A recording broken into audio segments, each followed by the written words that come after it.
this is what I think we could do, possibly. I mean, originally, the intention was to, from yesterday's causality, evidence, translation. So we thought we could do two sets of translations. One on how Ayurveda is speaking with biomedicine in a particular way. And I thought today I have some incipient interest in what's sometimes called Savarikpa, Tibetan medicine, Amshi medicine. So I thought there'll be an interesting layer to do in terms of the kind of integration which we could talk about, where there is particular sets of translations which happen between these various epistemic categories. What's I'm not going to do that, but just let me name it for 3-4 minutes and leave it there, because I think it's more appropriate to do something else now. So the idea was to describe how Tibetan medicine becomes a legal category in India within the Indian regulatory health system, and what all has that entailed. The politics of how, and a reasonably old, 1300 for sure, years of practice. How does it take root in a supposedly alien land? And the politics of it, all to show that science claims can have different sets of values implicit in it. If we recognize that various knowledge systems can exist as opposed to only the 400-year young Western medical systems or Western scientific systems, so to say. So I wanted to discuss then how practitioners marry biomedical categories, sometimes to explain to different kinds of publics, patients, consumers. You could use, you pick your choose, yeah, set up, where there are different sets of patients. The Indian patients, they would talk in terms of biomedical categories to make it more accessible for them, but it's already very popular. So if you think about Tibetan medicine, we're talking about more than a 500 million sort of an industry, no? Sort of. And then to talk about the difficulties of the naming, because you have a large part of the Himalayas where these medicinal practices are quite common. You look at Ladakh, parts of Himachal, so like Spiti, Lahore, then it goes down like that, no? So goes to Sikkim, Arunachal, Darjeeling. So you have this belt. So Nepal and so on will be there in that sort of. So geographically already you have a large swath of territory. And it's not just Tibet that way. It goes to Mongolia, parts of what's now called China, beyond Tibet, and so on. So there is this particular kind of system which is reasonably old and yet very recently recognized because of historical reasons that, the South Asian / Indian subcontinent, Chinese systems of medicine are far more in contact with the colonial sort of encounter. The Tibetan encounter is very different, and the Tibetan encounter to modernity comes in some ways with the Chinese conquest or occupation or liberation, whatever you want to call it. I'm just going to leave it there for you. And then the folks who comes in exile. That's how a particular story of Tibetan medicine coming out of Tibet happens, with other spiritual exercises along with it. So originally the idea was to think about this encounter, how there are various studies, peer-reviewed journals about medical journals about use of particular kinds of practices to treat cancer successfully. What the terms of success is, what the terms of treatment is, are all out there in the open. I don't want to enter that. I wanted to talk about how these terms gets translated with each other, not just in India, but in China, because the Chinese are also realizing that there is some big market here. I mean, because it's beyond the cultural revolution. Cultural revolution was time when there's certain kind of modern incursion of a certain kind to demolish all sorts of traditional practices, and especially non-mainland Chinese practices and so on. But now there is a turnaround, partly because of geopolitical reasons, how India represents Tibetan Buddhism in a particular way, and those sort of things. But all this to say that there are different sets of translation practices in the Tibetan exile community in India. In Ladakh, it's different.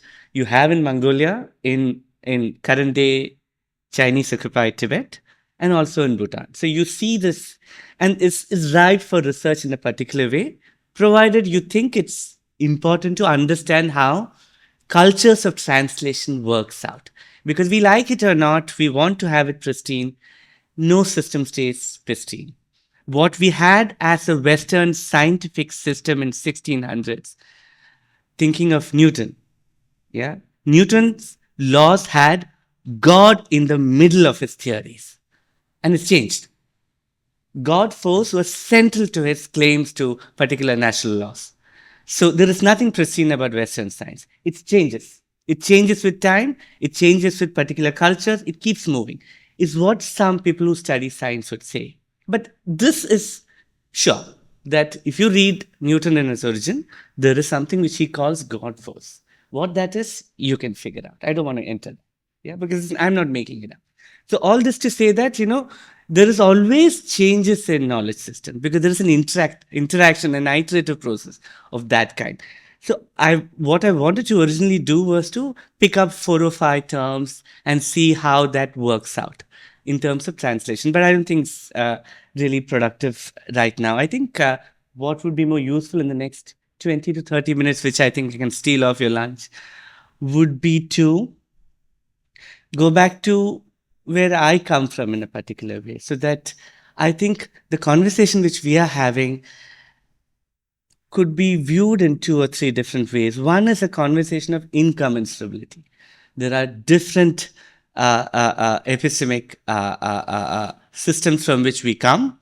We have been disciplinarily trained in different ways, and then we are not able to talk to each other. That could be one way to think about it. The other way to say is that, yeah, I mean, we have to, if I'm a Buddhist, I'm a Buddhist. Yeah, I'm not going to say that a certain other religion is something. I'm going to sign up for that project. But, and I don't need to agree, but what are the ways in which so it's in a multi-faith space, coexistence, tolerance, that's possible. Yeah, sort of with some kind of a certain kind of liberal commitment, we can do that. But what are the other ways of conversation, which is productive? Productive in terms of trying to find ways to move forward in particular. And for that, in some ways, we need to be able to exchange where we stand. I think so. I think that's what I want to do. Also, because of a couple of remarks. Yesterday, when we, in the session which I was trying to anchor, I made a move which said that there is philosophy of science of a particular kind and there is philosophy of medicine. We cannot really mix it because of particular reasons. And yet, science is so important for legitimation reasons, for medicine. So, and then we have had sets of conversations beyond that. And then we also see why science becomes so important in this room. Because commonsensically, you would think, if you're talking about healing, you would think the act, health and healing, the act of healing becomes more important. But sometimes that's not. Is the healing scientific? If the healing is not scientific, then is it not healing? Maybe not. There is something to do there. So that, and yesterday's question about how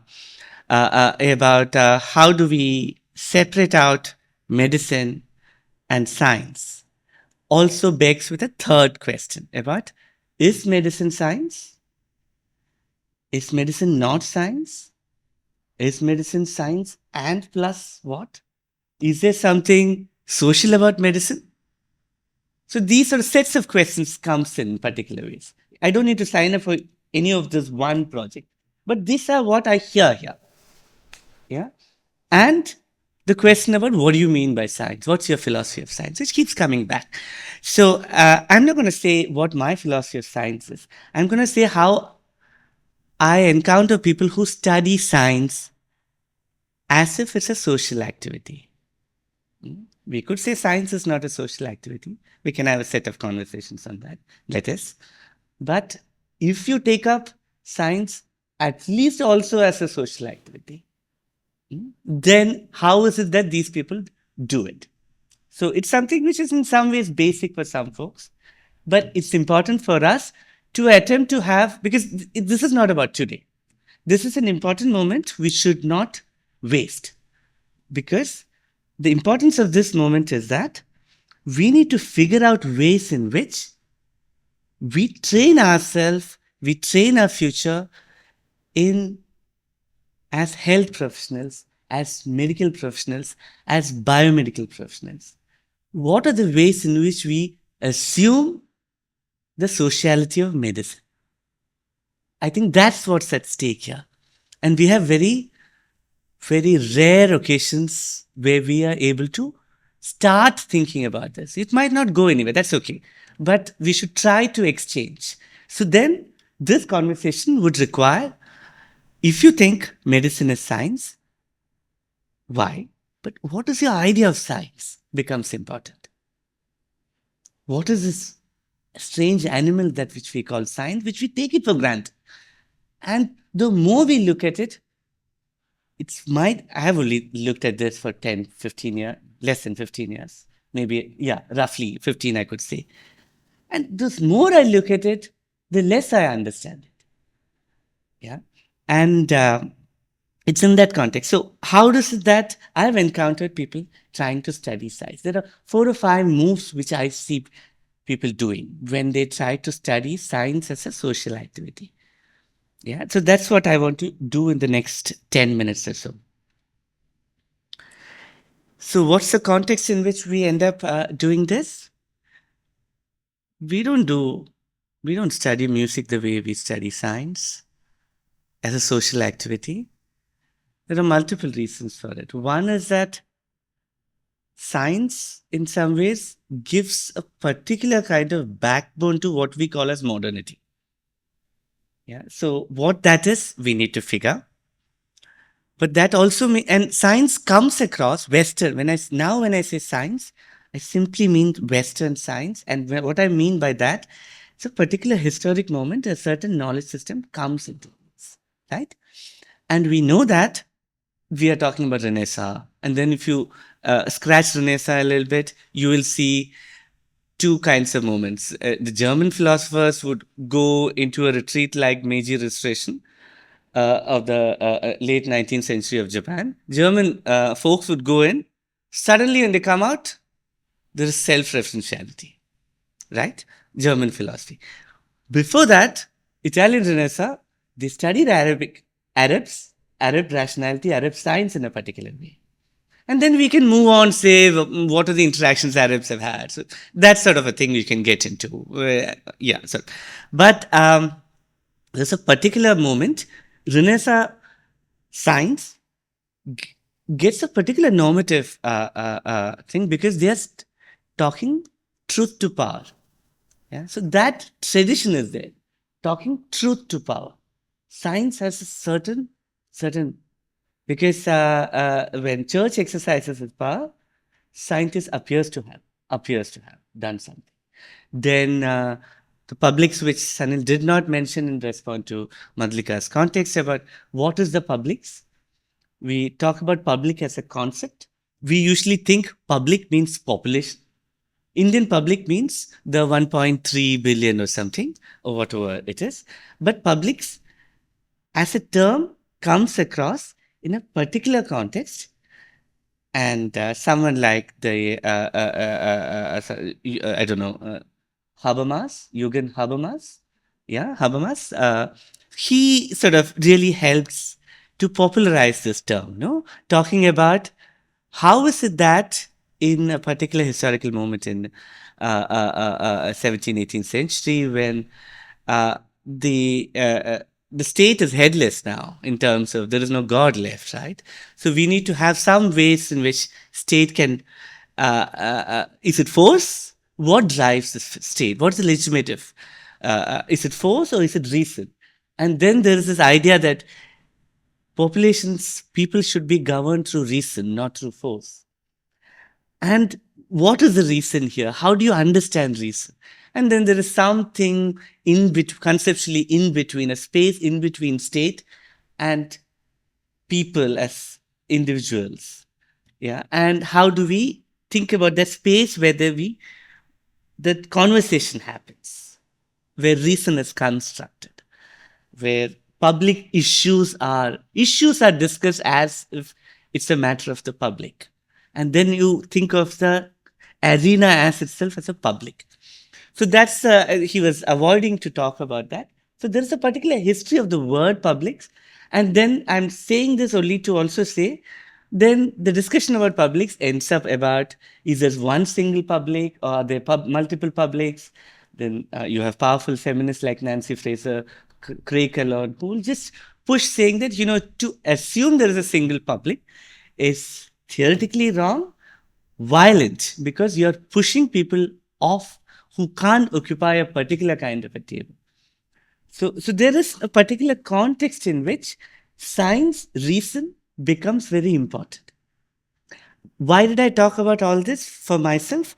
I see a difference from that kind of science, and it's not me. There is at least 60, 70 years of scholarship about this, which says that science of that kind, if ever existed, is not the way people think about science now. They talk about science, scientific establishment, as complicit in the exercise of power in today's society. So by the 80s and 90s, you have this recognition that the earlier kind of science as the fountain of objective reason, as something which has replaced God, is gone. That kind of trust which we assumed with science in this narrative is not there anymore.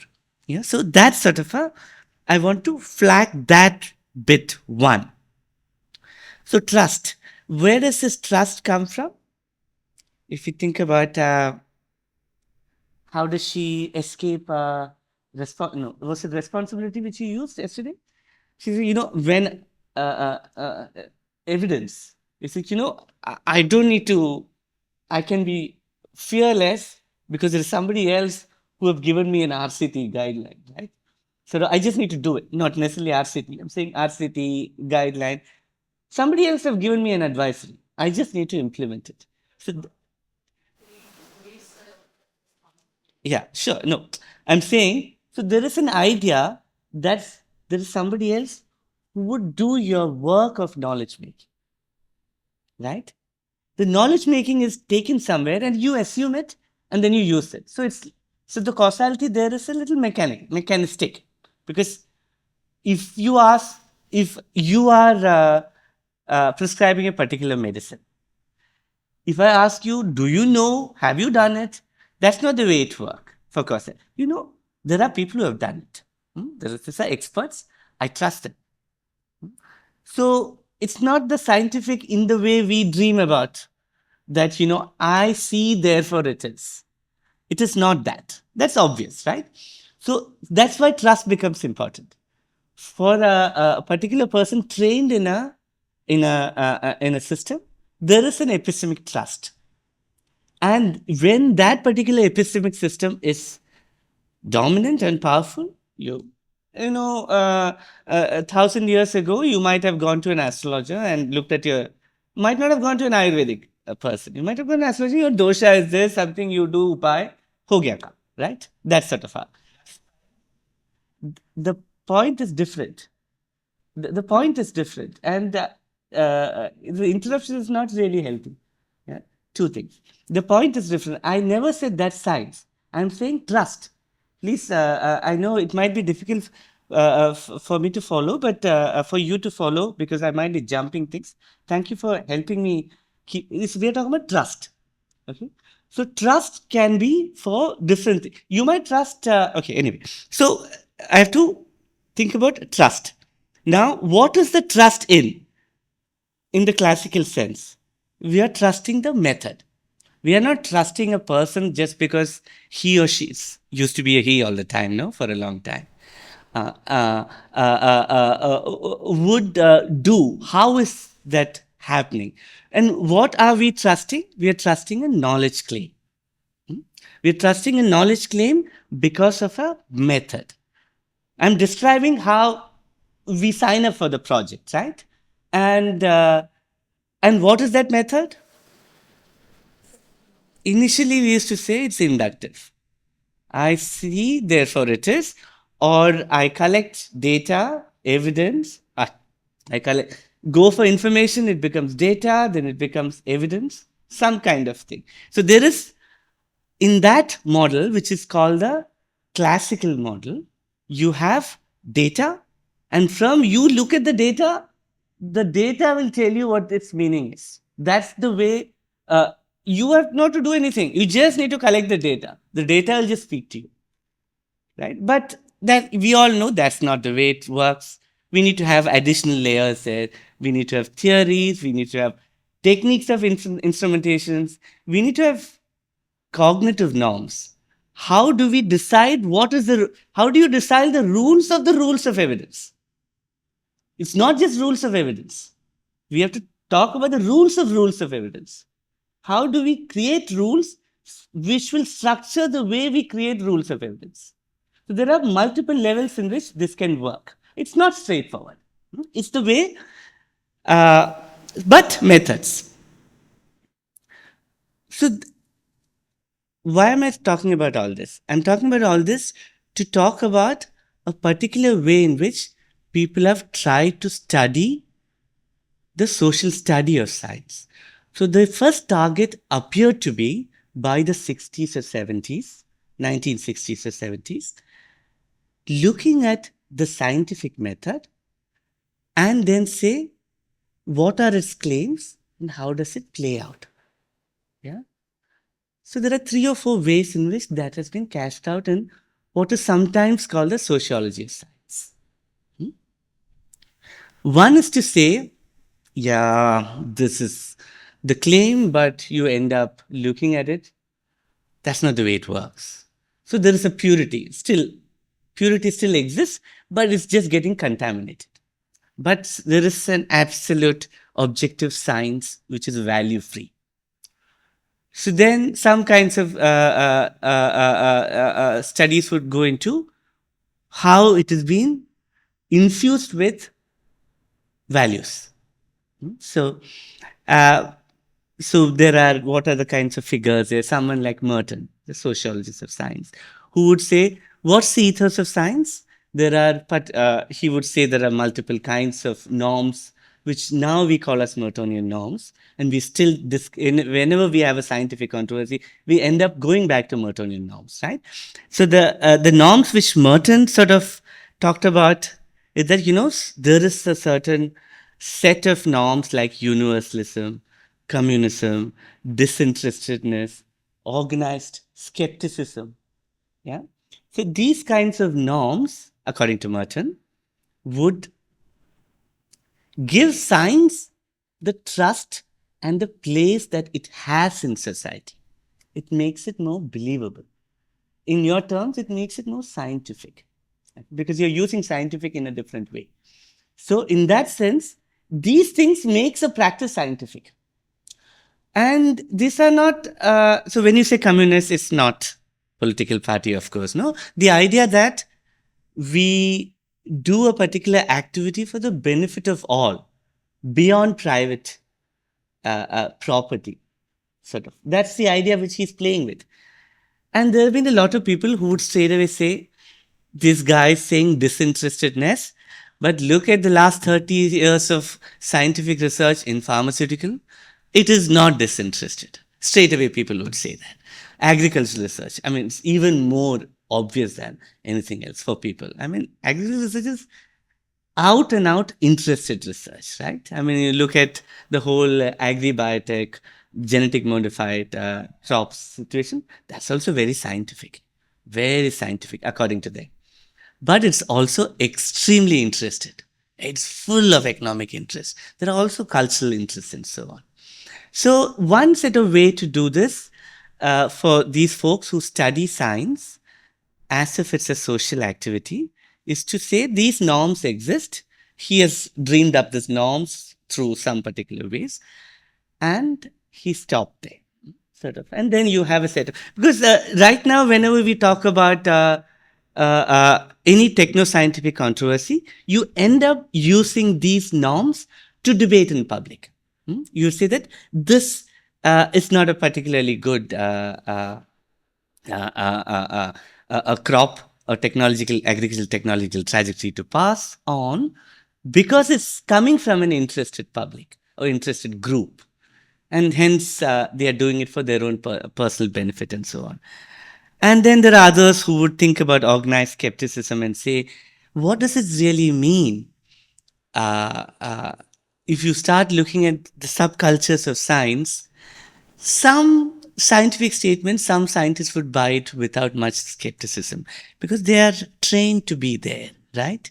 So, is it really skeptical? Is science really a skeptical activity? Yes, they might say it is, but are they really skeptical about their own practice? Because skepticism there means reflexive about one's own claims. Right. So these sorts of things we could say that somebody is reflexive, somebody is not reflexive. You can get into that sort of things. That's all right. The second way in which sociologists try to study science was I'm just giving pictures, right? Because these are the things which has influenced me, so that we can then have a conversation about what do you mean by science when you say science? I mean these, right? So what do you mean by science, right? The second prominent snapshot, a postcard you will see is provided by someone who used to sit in Edinburgh called David Blow. And Blow got into a picture where he said, what Merton guy is doing in some ways is to just think about the organized social organization of science. He's not really getting into how science, the knowledge claim is getting made inside. How do you push open the insides of science and see the production itself? And then he asks, well, but how do we do it? How do we study that? And his main problem was typically when you try to do a social studying of science, of its knowledge production, you're hit by, for him, a major problem. The problem of the truth and falsity. If it's true, you can't study. If it's true means if it's scientifically true, right? Then you can't study it. Because how do you study it? The scientists have already agreed. How has the scientists decided this is a theory? Because they had the evidence. They discussed it and they came to a consensus, scientific consensus. What is falsity? You already know. That's not science. So for Bloor, it became difficult. How do you study knowledge systems as if this doesn't exist? Because once you do this, there is no game left to study, no? It's already decided. It's scientific. Full stop. So the question of, he said, if I have to study in an agonistic and agnostic way, then I have to keep the truth question out of the picture. I have to keep the rational question out of the picture. Otherwise, I won't be able to sensibly study because I'm putting the horse before the cart. Because then there is nothing more to study from. Because I'm getting an answer. This is somebody else. This method is there. It's over. Sort of, kind of a thing. So he ends up by doing that. Then I have to study science, thinking about it as a causal, as impartial and symmetrical. Impartial to what? Impartial to the question of truth and falsity, rational and irrational. That's all. So I need to be impartial to that. I need to understand causal. When they say causal, how do I do that? I don't say the causal here is scientists collecting evidence. How is that scientists agreed on the causality? How is it scientists agreed on a particular notion? So how is it that a knowledge became seen as a knowledge? And how is it that they did not they rejected that as a knowledge claim. So that description, how do you make it? So interest groups, there are other kinds of things which I don't want to enter, but these sort of frames existed. The third snapshot I want to put is to talk about the way trust. So if you look at a historian like Hobsbawm, he talks about the long 19th century. The long 19th century is that which is also structured by a certain, now I'm going to be polemical, please forgive me for this, an irrational belief in scientific institutions. Yeah, when I say irrational, what I mean is that irrespective of the evidence, which you might see, you have signed it up as an article of faith. That's what I mean by irrational. So he says there was a long time when we could think of science as God in European modernity for Europeans. Yeah. So in that phase, science would have, in the public sphere, science would have no ills. Science would have no problems which you could potentially recognize. That there was that phase in some characterizations of historians. So in that phase, we could not have seen the difficulties science was providing for societies. But by the end of the Second World War, that tide for these historians, it changed by the 50s. And that's also the time when the environmental movement is slowly starting to talk about the concerns which modern science is bringing into our contemporary societies. It's tied to the developmental discourse, where so these descriptions go, that suddenly you start to see in Western context by the 60s, you have someone like Rachel Carson's talking about Silent Springs. And these were stuff which you could not really talk about at that time. That there are serious environmental effects of modern science, which is not modern science, it's actually techno science. But if you talk to techno science, they will say it's science, no? Yeah, because it's science, we are right. We are right, therefore we have no effects. Kind of a thing. That is where it was coming. I'm giving you broad snapshots. This is obviously untrue to the sort of, but we need to see what are the sort of influences each of us come from. So, but as time passes, there is a difficulty in causation in modern societies.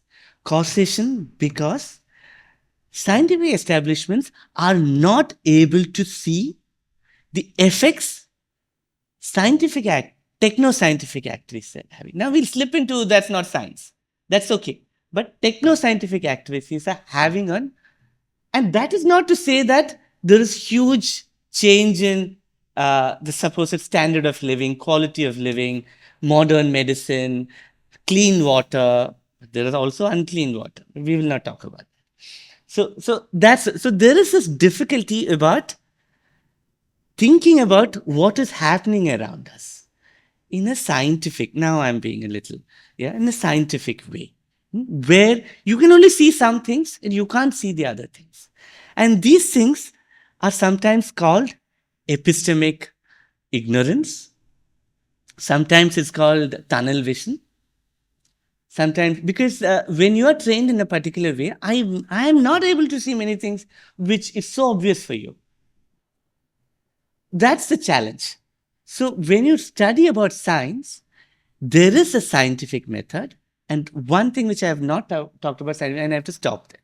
There is a way in which the supposed scientific method that we call as logical positivism, where there is a direct connection which is straightforward for us between data and its meaning, between empirical evidence and theory, has been problematized. That I cannot talk too much about it, but all this to say that it's not enough for us to collect data. We need to always have it in a particular theoretical framework. The way we would straight away respond to it by saying that no, my theory is informed, led by evidence. There is a difficulty here. I want to leave it there. It is not so straightforward. Because for some people, all the data you collect will be fed into a theoretical framework already. You talk about instrumentation. Instruments are supposed to be used in particular theoretical frameworks. Those instruments can change into another framework, it's possible. But you need to recalibrate. When I say recalibrate, I don't mean a mechanical recalibration, right? So there is a difficulty in this. So this much I can say. To say that when I talk about science, there is some claims in which pharmaceutical research happens, which is informed by biology. Is there something beyond biology here? I don't know. Because I am not a doctor, right? So I don't know. Is there something beyond biology here? There is an old problem in technology. When I say old, actually, it's a very young problem. It's 30, 40 years old. In technology, you jump into a room full of technologies and ask them, what is technology? Two kinds of stuff which comes out. One is that technology is an application of science. Historically, there are huge holes in that claim. You could see the parallel here. It's not straightforward. The other thing which we will say, technology is that makes people's lives easier, more efficient, healthier, etc. You see the parallels here. It's an analogy. Don't take it as the same thing. So why I am posing this in a polemic way is to say that what is scientific about medical research, pharmaceutical research? How much of that is biology? How much of that is something else? What is that something else?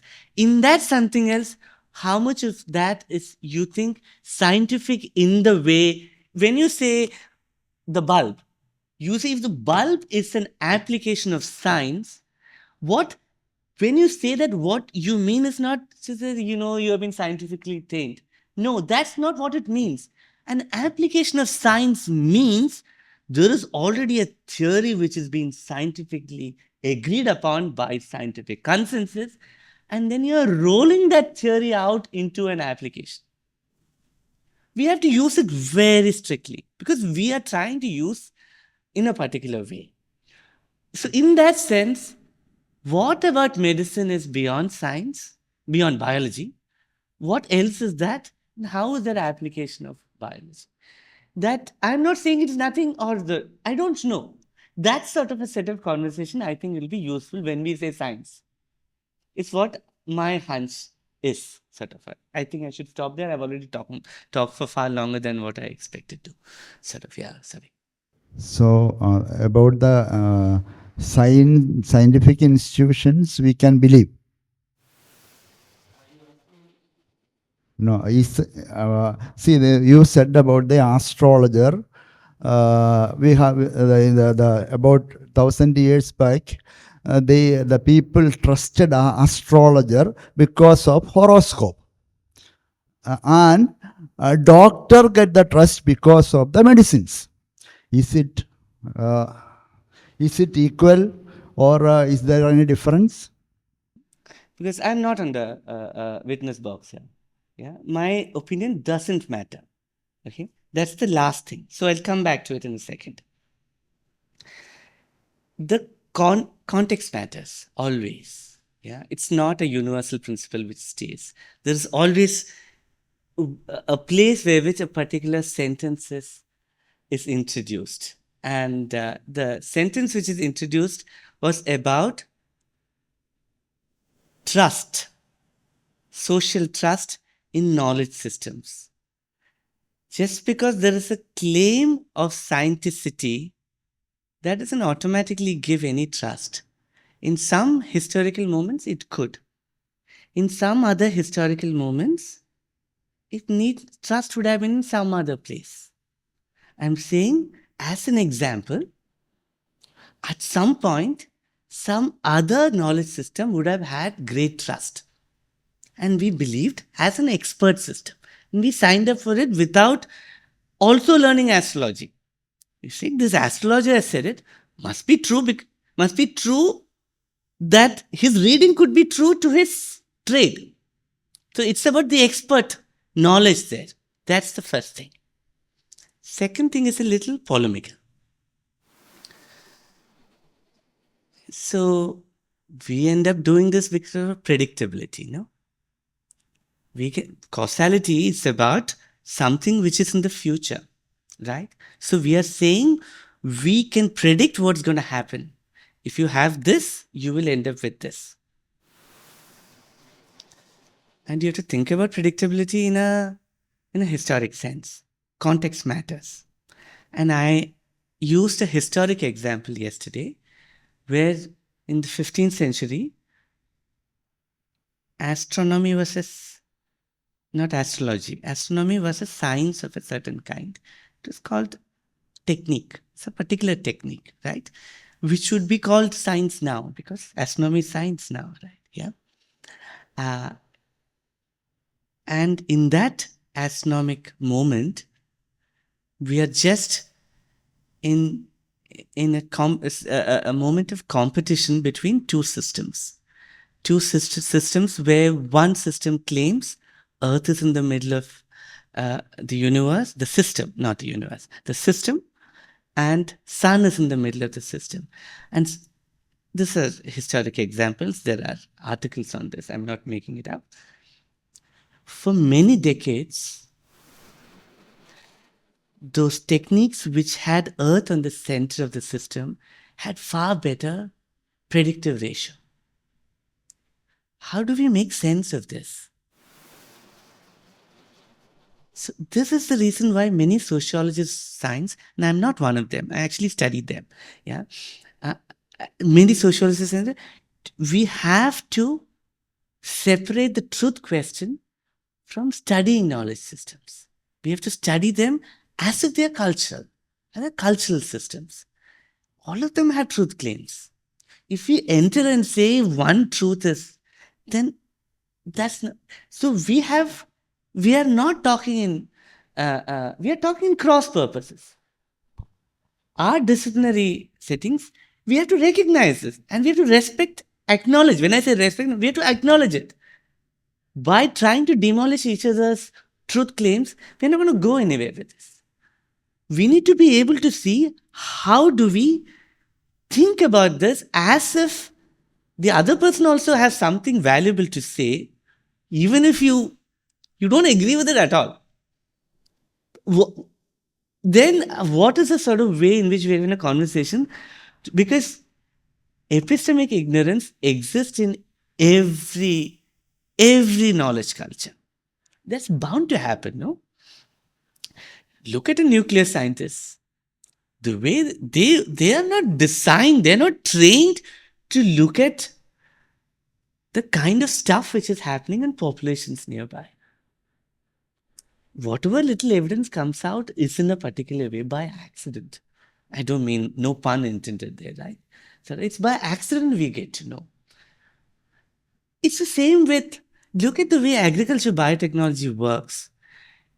Every bag of seed you buy, you have a contract in that label saying that this can only be used for commercial purpose. You cannot use it for research. Why do they do it? They think somebody else is going to steal their seed and make something out of it.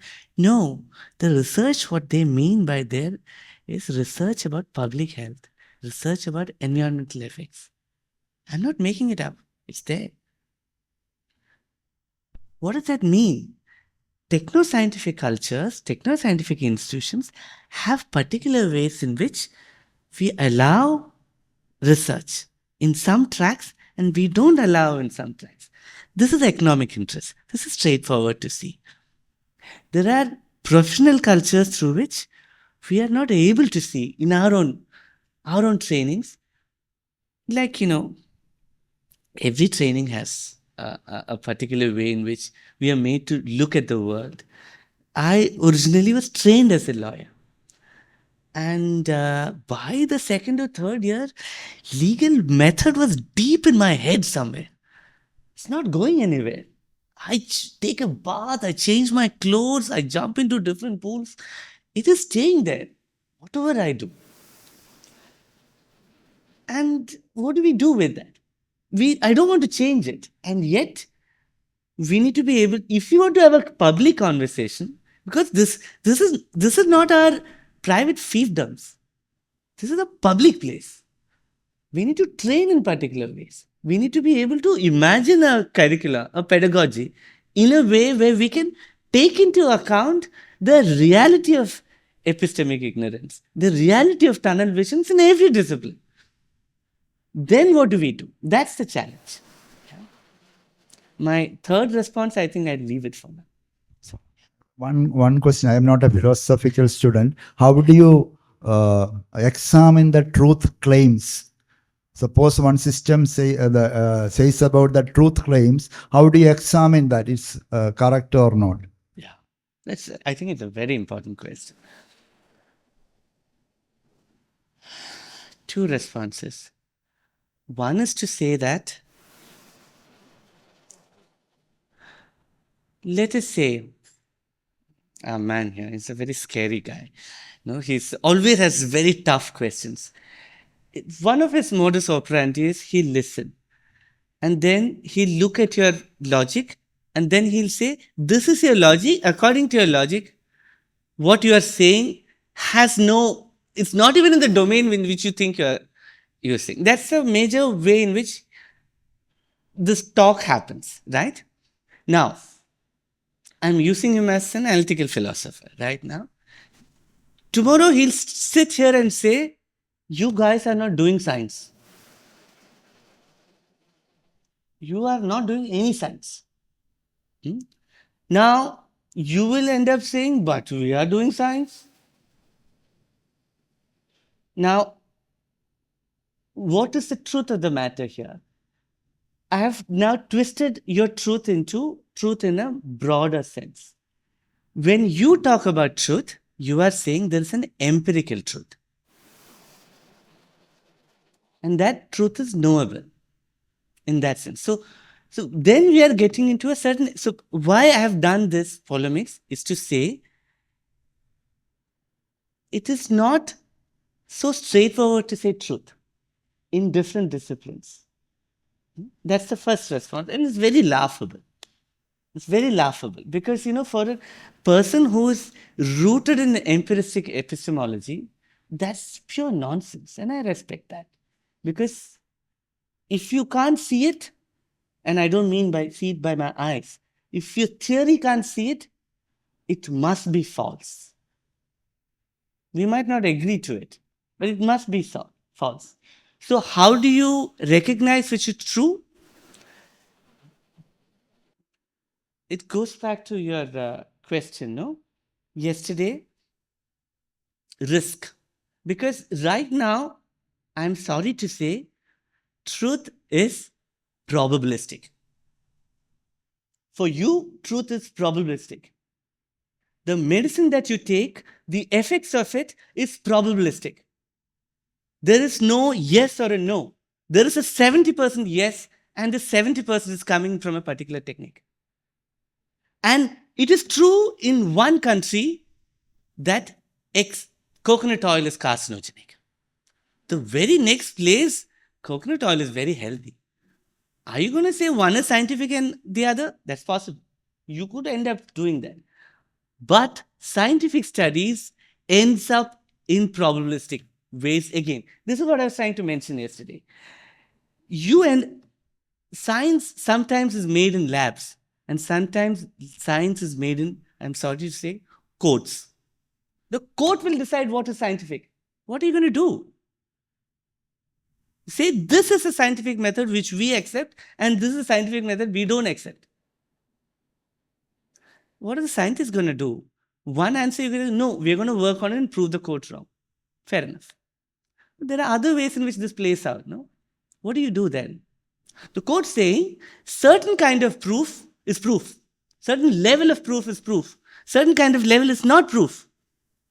If science is about causal relationship, you end up letting one particular political regime, legal regime, telling you that this is causal proof. And somebody else saying this is not causal proof. What are you going to do with that single truth then? Where are you going to go with that? That's the difficulty. I see in our dreams, we could say there is one truth. I see it. But I don't see it here, no? What do you do with that?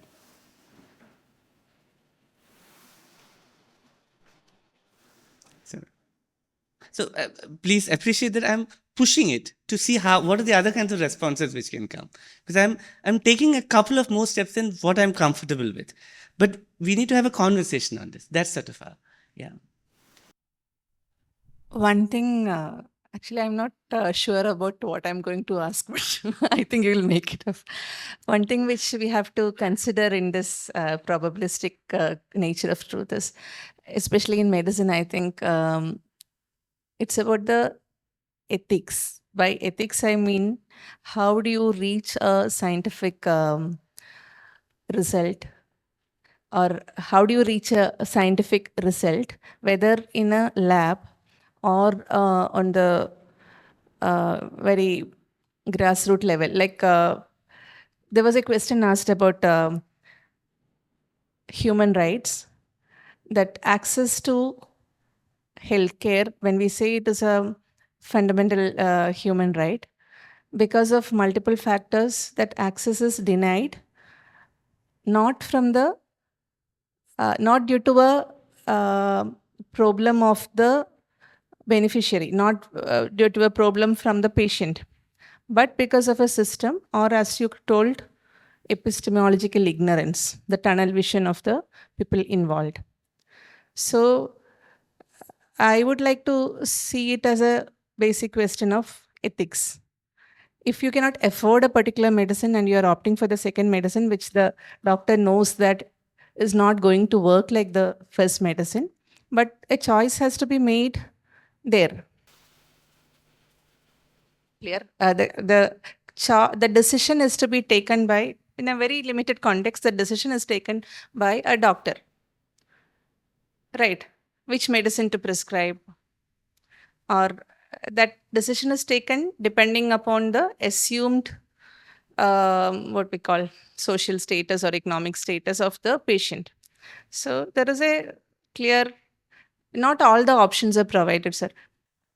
To say here, I mean, the question of ethics works out in multiple levels. One is the practitioner ethics. As a physician, as a doctor, you have a duty of, yeah.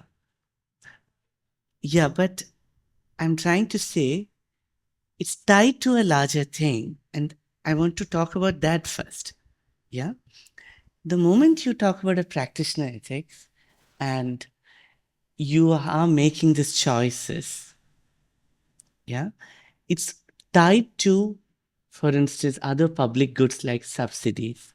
Some things are subsidized, some things are not subsidized. Some medical research is subsidized, other medical researches are not subsidized. So even if it's only a cost valuation which you're doing, when you're sitting in that room with your so-called patient, that's already informed by an institutional geography behind you, which makes a choice in a particular way. That's one. It's not the answer which you're looking for, I recognize. But it's my ethical duty to first point out towards that. It's not a hermeneutically sealed room where you are sitting, where there is the medicine, there is the science. Then you just need to look at it and look at the patient and match it together as an ethical practitioner. So there is something which is happening, and it's important to map that beforehand.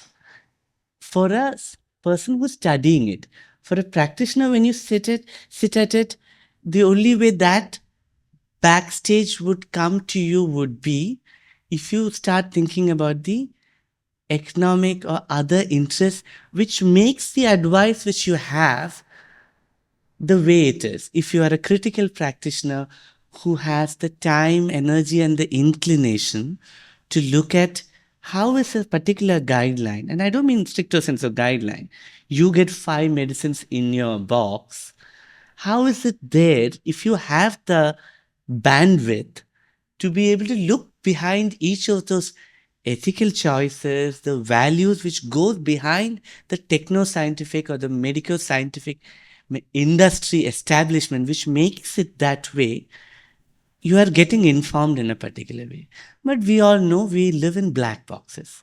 We need to take it from that and we need to use it. Otherwise, how are we going to look at 300 people a day? No, it's very difficult. Once it is there, that kind of ethical thing, I don't really know how to respond. What is your question then? You would know better than me, no? You should be able to tell me how you do it. I'm an ignorant there. So, what is the question which you are then asking? You are saying, what I hear you say, that there are ethical questions. Are you saying what is the ethical guidelines you have? What do you think are the ethical guidelines? Can I ask you back that question? I'll take a scenario like, for example, filariasis is rampant in a particular Alapi district of Kerala. And in that, we know that not all people have, actually, it's an endemic disease, but there could be reactions to the drug. And government had a policy to distribute drugs to all the school students, similar with the rubella vaccinations among girls. So what happens is we are thinking from a public health perspective. If you have vaccinations to this many lakhs of people, the what we call maybe a cost benefit analysis, or what is going to happen in the future in terms of prevention of morbidities will be less. And we take the decisions and the policy is prepared based on that. But we know that if there could be reactions to the drug, there could be reactions to the vaccine, and maybe one in a 1 lakh population may suffer. This is there with all vaccines, all medicines. So in that, once you see a patient coming to you after vaccination, there are, I mean, I would be standing, there are reported cases which are investigated and which could be seen. So am I, how should I, is there a question of ethics there? Or like what she told, the protocol tells us to relieve of our Vaccine, the reaction is 1 in 1 lakh. And how many diseases this vaccine is going to prevent? That is the other thing. So we have to balance both, and whichever is better, we have to go to that side, because we are taking an informed choice that this is going to benefit this many people from getting the disease, and this many are going to get the. In this also, see, we cannot just say all the guidelines have some hidden this thing, because somewhere we have to trust something. Otherwise, there is no solid base where we can stand and act. So there should be some guidelines, some authority or some organizations. Not, of course, when we are saying an organization, there will be some opinions outside also. We are not just going with one organization. We are not having a tunnel vision. We are taking all these things and we are coming to our own conclusion, which mostly will be with the majority. And then we are practicing. So we are not, I think we are not morally responsible for that one person who is going to have the side effect, because we have given it in the good faith, assessing all the knowledge system and with the firm belief that this is going to benefit many people. And of course, there is a small risk which everyone is, whoever is coming to me to get that vaccine is coming with their consent only. I'm not going pulling them and giving that vaccine. We can practice medicine only by this empiric epistemology. That may be probabilistic, but we can practice only by that. Yeah. But what is the alternative you can give? I don't think in our system only by empiric epistemology we can work. So some other systems are working without that. Is there any other alternative? All knowledge system has to work based on this only, I think. Other knowledge systems have been in practice for so long and they have been doing it. They do not have it documented in the way that you recognize, right? But there's, in fact, one of the initial understandings of Ayurveda and so on is that it's entirely empirical. Because there is such a long, even the European Union recognizes long durée practice, it's called. It's your legal language for recognizing the herbal systems in Europe. So they say that something that has been in practice for a long time, so that has an empirical base. If it is practiced a long time, means you said about the horoscope. It was practiced from 2000 or 5000 years back. So whether I cannot understand it in the empirical what is that epistemology, isn't it? So it is whether I cannot uphold it, isn't it? See, long time it is practiced. That does not mean it is correct. It is. Okay, but that should be translated in a language which I can understand. See, if you are saying it's balance of enzymes, then I can't understand that language. See, that is not see, yeah. That is pseudoscience. We are making something scientific, and actually it is not science. And trust, you said. I think here the most scientific person in India is our Prime Minister Modi ji. Because when vaccine happened, he said, you should have faith in science. Right? That's the model for having faith in Hindutva, etc. So, and if you ask the doctor, oh, faith in the state, right? Because our policy, so it is like it's a kind of joint venture between state and medicine. That's interesting. But this idea about, how do we trust probabilistic systems? Right? Medical knowledge is probabilist. How do you trust?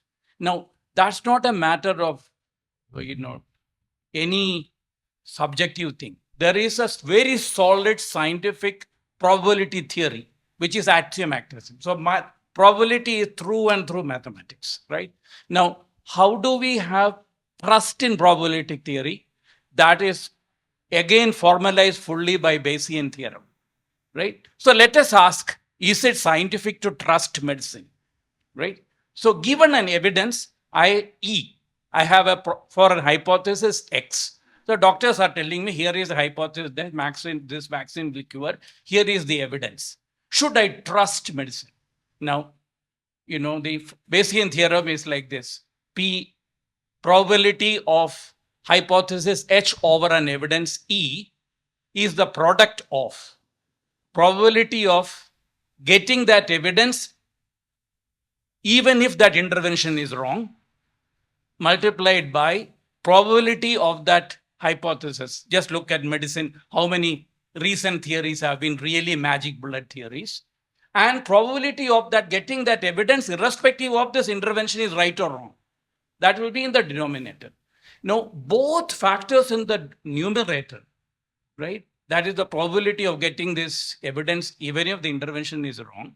And medicine has not produced great unambiguous hypothesis like smallpox vaccine or insulin in the history like that for so many years. Both are low and the denominator is very high. Probability of getting the evidence whether intervention is right or wrong is very high in contemporary medicine. Their sizes are wrong, experiments are not repeated. So that means the probability is very low. Any hypothesis modern medicine suggests, given an evidence, the probability of me trusting it is very low. So I shouldn't buy any output from the thing on scientific basis. Now, this is a theory proposed by a doctor called Jacob Stivenga, which Govindaraj mentioned, called medical nihilism. I still go to a doctor knowing well that the chances of that intervention being right one is higher probability. Right? I still go to them. Right? But if you really push this probability business rigorously, then we have enough mathematical reason to think that scientifically we shouldn't trust the claims of doctors. But the thing is, still we come to you because you are the only solution for us. When I have headache, I need some medicine. If I am depressed, I need some medicine. Like, I come to you, fully knowing that, we have faith, trust in you, not because you are scientific. We know this whole enterprise is a failure. So I just want to reassure my clinical colleagues that this is not a personal attack on what we do. When we say that this is a tunnel vision, I think once you start seeing something, then unseeing that becomes very difficult. But then till that point where you have not seen it, it's still the universe for you.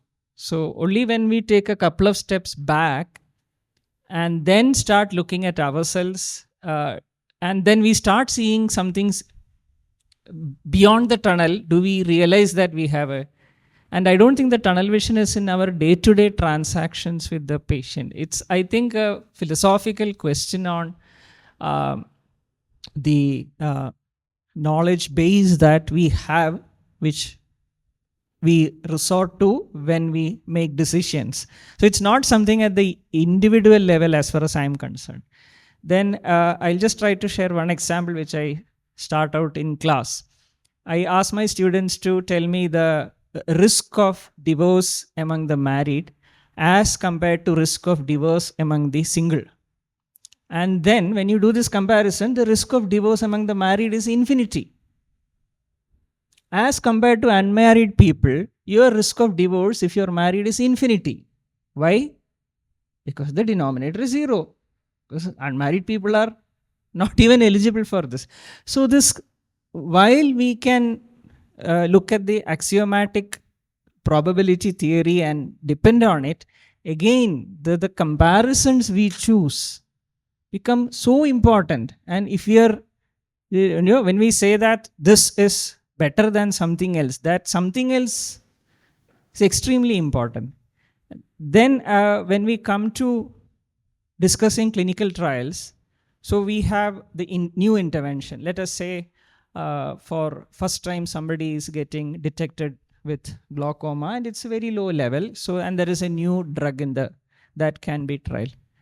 What would be the alternate? And I find it is a very difficult question because if you look at the guidelines, there is a state-of-the-art treatment which is being practiced in Harvard or Stanford. And then there is the best kind of medicines available in the Indian market.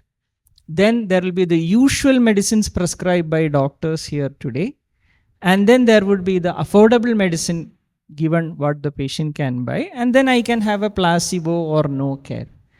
So when we think of a trial where we have an intervention and then we have a comparison group, what is given to the comparison group is, it's a spectrum. And if I am, it's a trial which is well funded and with public support, we could give state of the art would be the comparison group there. Whereas if it's a very genuine, sincere doctor in a government medical college doing a trial, it would be usual practice. And usual practice itself may be heterogeneous because one doctor will give one drug, another doctor may give another drug. So it is here that this evidence is being generated, what we call evidence is being generated. And so nobody is telling us not to question that. Okay. So, and I think that is where when we start looking at this, so we are using the p-value or the probability. But then again, we can question that, whether that is what we really need. I think I, as an epidemiologist, say cohort is this, case control is this. But I feel, why can't somebody question that cohort is the best design out there? But somebody can question my conceptualization of a cohort and maybe even unravel it totally. So I think it's not a kind of personal kind of thing that's there. It's when we say this, I believe is the best treatment. So I am going, say I am having hypertension, and then the doctor says, no, I have prescribed a lot of beta blockers for hypertension, but now that is not right. First line treatment of hypertension is no longer beta blockers. It has to be, I think, the calcium channel blockers. So then, I don't know, I'm not practiced for 20 years, but that is there. So when we say that, this process of how we arrived at this knowledge that instead of giving atenolol or something, maybe amlodipine or something would be better, has been arrived at through certain practices. And we are looking at that.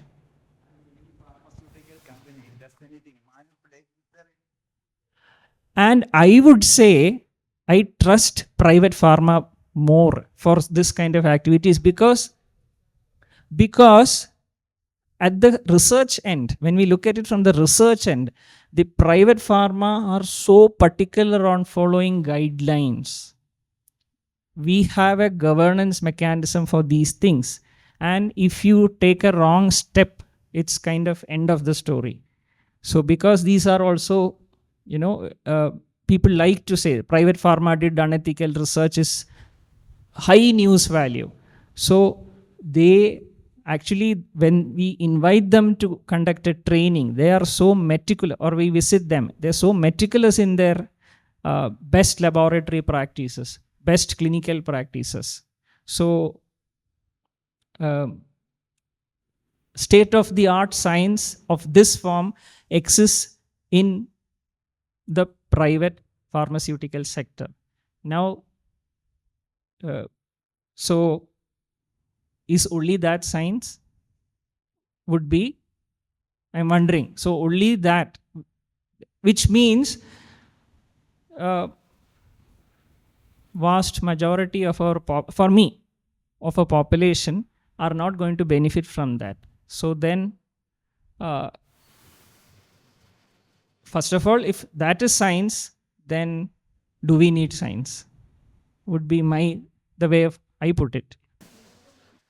Sanjay sir, you are saying that there is a high probability it will not work, but you will come to me for headache.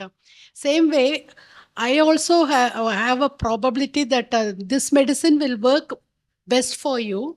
I'm not 100% sure, and I am prescribing. So both are acting on probability only, depending on your body, other things like BP, this, that. I'm prescribing a medicine which is most likely to be helpful for you.